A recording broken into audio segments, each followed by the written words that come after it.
Dobar večer, dragi moji. Eto, ja večeras uz sve svoje napore nisam uspjela odraditi online radionicu Rastajemo se i što sad, jer eto tako, tehnika je malo negdje ovaj puta zakazala.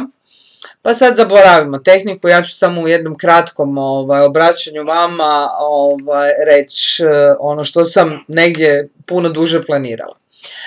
Dakle, za početak, moje ime Branka Kamenički-Orlić, vlasnica sam Joyful Life centra, edukator sam, motivator, učiteljica, Wingway coach, NLP master i tako, ima još more drugih priča. To je dio po dio ono što kaže moja prijateljica Adela, mogla bi eto tako umjesto ovih slika polijepiti određene diplome, ali eto, nisu bitne diplome, bitno je znanje koje trenutno imam.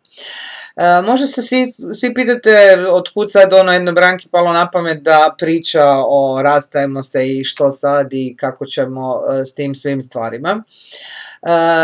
Pa odgovorit ću vam odmah zašto. Zato što sam se i sama rastala, prošla sam kroz i rastavu, a rastava je onaj period kad vas netko napusti pa vi ostajete sami, a prošla sam i kroz period razvoda, a razvod je ono kad službeno potpišete tamo na sudu i kažete da više niste u zajednici, braku ili kako god to hoćete nazvati. Dakle, pošla sve razgovore u Centru za socijalnu skrb, mirenja, nemirenja i tako dalje. Prošla sam i odgoj djeteta potpuno sama. Dakle, prošla sam i osude okoline i da je nešto valjalo, ostala bi u braku i da je ovako i da je onako.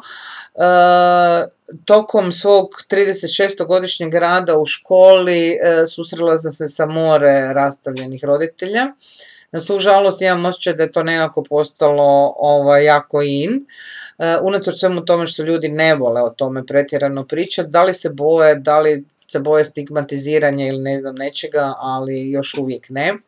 Dakle, ono što me nagnalo da krenem pričati o ovoj temi i da krenem uopće razraditi cijeli set radionica u Joyful Life centru su u principu djeca, jer toliko djece koliko sam ja tješila i utješila kroz ovaj period, koliko sam se njihovih prekrasnih priča naslušala, su definitivno jedan od mojih onih kotača koji su pokrenuli ovu priču da želim pričati o rastavi. Molim vas, stvarno, nemojte trpati stvari pod tepih, jer jednog dana tepih će postati tako velik pa ćete kao Aladin odletiti negdje u zemlju ne dođu, a onda teško da ćemo se moći negdje spasiti. Dakle, mogu vam stvarno u individualnim razgovorima, u individualnim susretima na Skype-u, ako vam je veliki problem doći do mene, ispričati i poruke djece, i svoja iskustva, i iskustva ljudi koje sam slušala. Mogu vam ukazati na to što vas čeka, što čeka vas, vašu obitelj, koja su to tri ključna izazova kojima se krenete nositi u onom trenutku kad donesete odluku da se rastanete. Možemo zajedno proći kroz ciljeve uopće rastave i što želite jednom rastavom ili razvodom postići. Možemo puno toga zajedno riješiti. Joyful Life i ja smo vam ovdje, dakle iskoristite mogućnosti koje su vam trenutno ovdje. Možemo zajedno proći zašto se trebate boriti, što trebate pustiti, na koji način se za neke stvari boriti, kako ublažiti cijelu nastalu situaciju, kako izbjeći ono pričanje, susjedi su rekli ovo i ono i tako dalje. I vjerujte mi, ima jedna predivna stvar koju vas stvarno molim, a to je svaka rastava, svaki razvod su jedinstveni, iza sebe su i nema jednog nekakvog recepta koji bi vam pomogao da to ide što jednostavnije. Osobe koje dosta pate u tom cijelom periodu su djeca, pogotovo ako im ne objasnite zašto, zbog čega i tako dalje.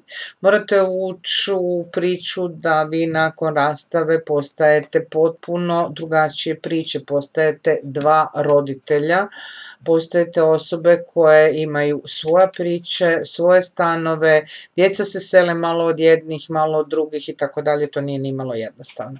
E pa prema tome, pozivam vas u svoj Joyful Life centar, pozivam vas da me možete kontaktirati i na Facebooku ili imam svoju grupu, imam na Facebooku i svoju stranicu, možete me kontaktirati tamo i preko mobitela, možete me naći na YouTube kanalu.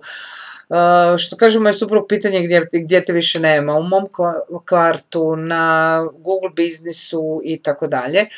Dakle, načini da dođete do mene i do Joyful Life centra postoje. Znam da vam nije jednostavno, vjerujem da vam nije jednostavno, nemojte bježati od situacije. Eto, tu sam, želim vam da što uspješnije, što bezbolnije prođete kroz sve to, a možemo zajedno. Do tada ostavljam vam veliki zagrljaj, uživajte u ostatku večeri, uživajte u sutrašnjem danu i vidimo se ponovo. Ćenja!